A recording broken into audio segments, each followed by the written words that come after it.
महादेव। तो दोस्तों हम आखिर में पहुंच ही गए हैं त्र्यंबकेश्वर ज्योतिर्लिंग में, जो 12 ज्योतिर्लिंग जो है ऑल ओवर इंडिया में बसे हुए, उसमें से एक ज्योतिर्लिंग के रूप से माना जाता है। तो यहाँ पर मैं अपनी मम्मी के साथ आई हूँ और हमने अभी जस्ट फिनिश किए हैं ये ज्योतिर्लिंग दर्शन करना। काफ़ी क्राउड था और बहुत ही अच्छा अनुभव हो रही है, बहुत ही अच्छा लग रहा है, बहुत सुकून मिल रहा है। ये जो ज्योतिर्लिंग है ये बेसिकली नासिक में नहीं है, नासिक से ऑलमोस्ट 40 किलोमीटर्स दूर में त्र्यंबक करके गांव है, उसमें बसी हुई है।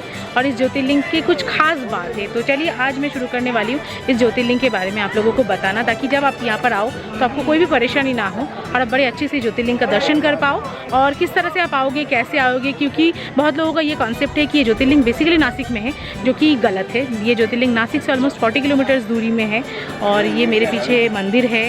इस मंदिर के बारे में कुछ कहानी ये ऐसे है, त्र्यंबकेश्वर ज्योतिर्लिंग जो है ये कहा जाता है कि गौतम ऋषि ने बनाए थे यहाँ पर, मतलब गौतम ऋषि के अनुरोध पे शिव जी ने यहाँ पर बनाए थे। ये कहा जाता है कि यहाँ पर गौतम ऋषि का आश्रम हुआ करता था, जहाँ पर वो बैठ के शिव जी का तपस्या करते थे, ध्यान करते थे। बट यहाँ पर एक समय में काफ़ी खरा हुआ और पूरा जगह खराब हो गया। तो उन्होंने क्या किया, उन्होंने शिव जी का तपस्या किया, ब्रह्मा जी का तपस्या किया।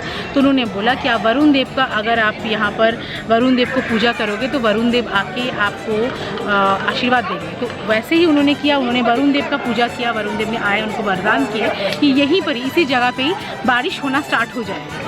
एंड बारिश होते गए और यहाँ पर फल फूलों से आबाद बनते गए। जब बाकी ऋषियों ने ये देखा कि गौतम ऋषि के आश्रम में ही सिर्फ सबसे ज़्यादा फसल उगने लगे हैं और बाकी सारे जगह पे एकदम खरा पैदा हो गया है, तो उनमें एक हिंसा, एक क्रोध की जागृत हुई भावनाएं। तो उन्होंने एक गाय को गौतम ऋषि के जो खेत था उनके अंदर भेज दिया, एक मायावी को गाय बना के। जब गौतम ऋषि उनको एक तृण से गाय को हटाने की कोशिश किया, तो तृण के यानी एक घास के वारी से वो गाय वहीं पर ही गिर के मर गए। गौतम ऋषि काफ़ी डर गए। उन्होंने बाकी ऋषियों से पूछा कि उनको क्या करना चाहिए, तो उन लोगों ने बोला कि आप यहाँ पर तप करो और पूरा पृथ्वी को अप्रदक्षिण करो, तब जाके आपकी पाप मुक्त होगी। उन्होंने तप किया, उन्होंने पूरा पृथ्वी को प्रदक्षिण किया। फिर उन्होंने भगवान महेश्वर का वहाँ पर आराधना करना स्टार्ट कर दिया। तो भगवान जो है, भगवान भोलेनाथ, वो बहुत ही प्रसन्न होकर वहाँ पर आविर्भूत हुए। उन्होंने कहा कि ये बाकी ऋषियों का चाल है। वो जब क्रोधित होकर बाकी ऋषियों को श्राप देने गए तो गौतम ऋषि ने उनसे क्षमा मांगी और उन्होंने बोला कि भगवान, बाकियों की वजह से ही आपकी दर्शन हुए मुझे, तो मैं चाहता हूँ कि आप यहीं पर ही आके बस जाए। तो स्वयं शिव भी नहीं, शिव के साथ साथ ब्रह्मा और विष्णु जी भी आके वहाँ पर बस गए। तो इसलिए त्र्यंबकेश्वर नाम है, क्योंकि यही एक ज्योतिर्लिंग है, यही एक मंदिर है पूरा इंडिया में, जहाँ पर आपको 3 श्राइन देखने को मिलेगा। ब्रह्मा, विष्णु, महेश्वर का जो श्राइन है, जो ज्योतिर्लिंग है, वो तीनों लिंग के तरीके से बना हुआ है। दैट्स वाई इस ज्योतिर्लिंग को किसी को छूने का अधिकार नहीं है, कोई भी इस ज्योतिर्लिंग को छू के पूजा नहीं कर सकते। हमारा नेक्स्ट डेस्टिनेशन था नासिक का best kept secret, which is called Someshwar waterfall, यानी दूधसागर वाटरफॉल।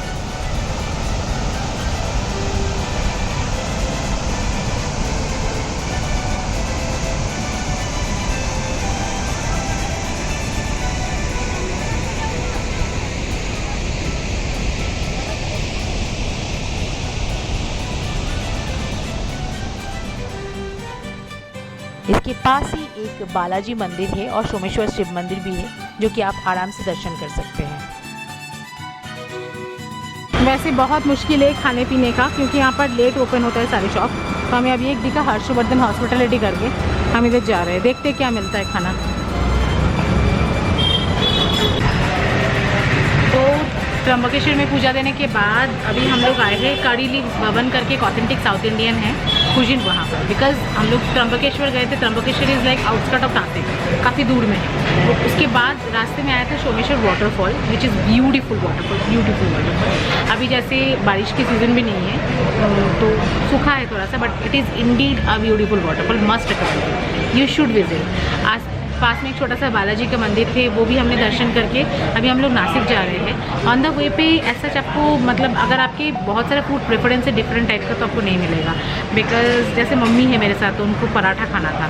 बट जितने भी मुझे शॉप दिखा, एक तो शॉप यहाँ पर बहुत लेट ओपन होते हैं, because I think Nashik city में 11 बजे से स्टार्ट होते हैं शॉप का, और जबकि हम लोग रास्ते में ऑलरेडी हाफ रास्ता आ चुके 10 बजे 10:30 बजे तक, और यहाँ पर हमें ऐसा कुछ शॉप पीना भी नहीं, खाने पीने का। कुछ कुछ था जहाँ पर ऑप्शंस नहीं था, जस्ट ओपन हुआ था। कहीं कहीं पर सिर्फ साउथ इंडियन ही मिलता है, और या फिर इंदौरी पोहा।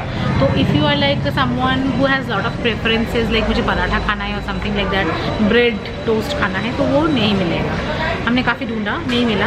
रास्ते में एक रेस्टोरेंट है करी लिव्स भवन करके, ये साउथ इंडियन है बट इनके यहाँ पर थोड़ा फ्यूजन है, मतलब चाइनीज़ भी है एंड इनके यहाँ पे जैन फूड भी मिलते हैं, which is quite good thing, क्योंकि मॉम को ऑनियन गार्लिक नहीं खानी होती है। तो हमने अभी यहाँ पर उनके लिए एक पिज़्ज़ा ऑर्डर किया है, which is again Jain pizza, और मैं यहाँ पर पाव भाजी खाऊँगी, बिकॉज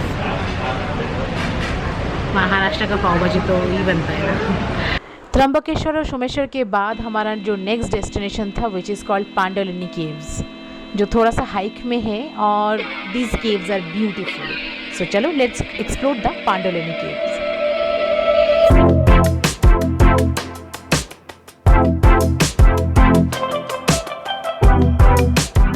तो पांडवलिनी केव में आने के लिए, जैसे आप देख पा रहे हो, पांडवलिनी केव्स में आने के लिए आपको कम से कम 300 से 350 सीढ़ियाँ चढ़नी पड़ेगी। I am done, but the thing is that इतनी स्टीप सीढ़ियाँ नहीं हैं, तो थोड़ा रुक रुक के आ सकते हो। थोड़ा लंबे सीढ़ियाँ है और ऑलमोस्ट हम पहुँच गए हैं। तो जाने के बाद मैं बताती हूँ पांडवलिनी केव या पांडव केव क्यों कहते हैं।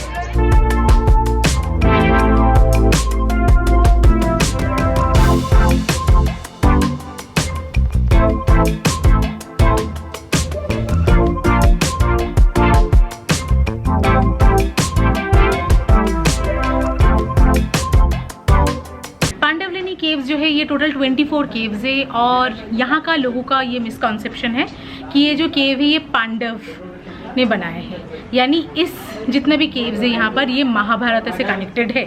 इवन यहाँ पे आने के पहले भी मैंने थोड़ा बहुत रिसर्च किया था, तो ये जो है ये महाभारत के साथ इस केव्स का कोई भी रिश्ता नाता दूर दूर तक नहीं है। जैन राजा जो थे उस समय में ये केव्स बनाया गया था for Buddhism, to promote Buddhism. तो जो थर्ड केव है यहाँ पर, अगर आप इसमें यहाँ पर आते हो तो हर केव के अंदर आपको नक्शा या चित्र दिखेगा जो बुद्धिज़्म को प्रमोट करते, बुद्ध धर्म को प्रमोट करते। तो जो थर्ड केव है वो सबसे लार्जेस्ट केव माना जाता है। गौतमी के नाम पे वो केव बना हुआ है, गौतमी बालसारी के नाम पे। दैट्स वाई वो केव को गौतमी केव भी कहते हैं, because that is one of the biggest cave. मैं अभी जाऊँगी, आप लोगों को दिखाऊंगी कि उस केव के अंदर कितने अच्छी तरीके से बुद्धिज़्म को दर्शाया गया है। तो ये जितना भी 24 केव्स है जहाँ जो आप लोगों को दिख रहा है, ये सारे बुद्धिज़्म को प्रमोट करने के लिए था। दिस केव्स आर लाइक अभी तो naturally preserve by the government and which is quite good, I really like this. और इसके ऊपर कोई भी एक्स्ट्रा काम नहीं किया गया है। ये उसी ज़माने से, यानी ऑलमोस्ट 1500-2000 पुराने टाइम से ये केव रखा हुआ है। इस केव का जो एंट्री फीस है, अगर आप यहाँ पर आना चाहते हो, आपको ऑलमोस्ट 350 या 400 सीढ़ियाँ को चढ़ के आना पड़ेगा। इस केव्स का जो टिकट टाइमिंग है, मतलब जो टाइमिंग है वो सुबह 6:30 से लेकर शाम के 6:30 बजे तक होते हैं। 7 दिन तक खुले रहते हैं। इंडियंस के लिए इसका जो फीस है वो है 25 रुपीज़, जो फॉरेनर्स है उनके लिए जो फीस है वो है 300 rupees. Rest of the things are very beautiful, very good. आप यहाँ पर आओ। जो हमारा जो मेन मोटो है, जो महाराष्ट्र टूरिज्म को जो मेन मोटो है वो है कि यहाँ पर आओ और ये नाम खुदाई मत करके जाओ। ये हमारी लाइक राधा प्लस अजय यहाँ पर मुझे वैसे अभी तक नहीं दिखने को मिला। That is quite good, thanks to the Maharashtra people, Marathi लोग, मराठी मानुष। बट हाँ, फिर भी अगर आप कहीं बाहर से भी आते हो तो नाम पत्थर से खुदाई मत करो, प्लास्टिक को मत फेंको। इस जगह को साफ रखने का जिम्मेदारी हम सब में है। तो now we will go and explore little bit of all of the caves and third cave as well, thanks to my mom who is the photographer or cameraman right now. So चलो चलते हैं and explore करते हैं।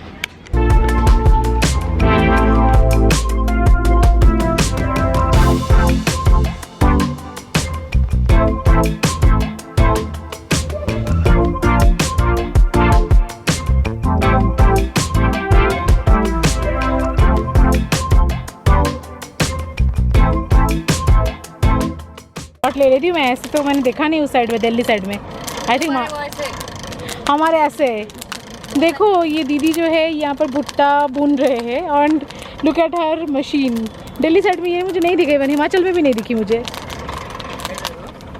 कितने का वैसे देते हो दीदी आपका भुट्टा? 30 रुपया। 30 रुपये देते हो और सारे फिक्स प्राइस है? हाँ, नहीं कुछ 20 का है, कुछ 30 का है। अच्छा, तो जैसे आप अगर पांडवलेनी केव जाते हो और कुछ खाना चाहिए तो यू कैन कम हेयर। वहाँ पर एक आंटी जी भी बैठे हैं, तो कहीं से भी ले सकते हो। तो दोस्तों मैंने आज यहाँ पर इस दीदी से हम मतलब मैं और मम्मी हम दोनों भुट्टा ले रहे हैं, ठीक है। तो दीदी को हमने बोला कि दीदी हमें छिलका दे दो, एंड थिंक उनकी जो विचार है वो कह रहे छिलका रास्ते में मत डालना। अगर कोई भुट्टा सेल कर रहे हैं और वो ऐसे बोल रहे हैं तो डेफिनेटली हमें भी सोचना चाहिए ऐसे ना, कि हमारे सर के हमारी रास्ते को हम थोड़ा सही रखें। चलो धन्यवाद। धन्यवाद दीदी। दिल्ली से आए क्या? जी एकदम नरम भुट्टा, नरम एकदम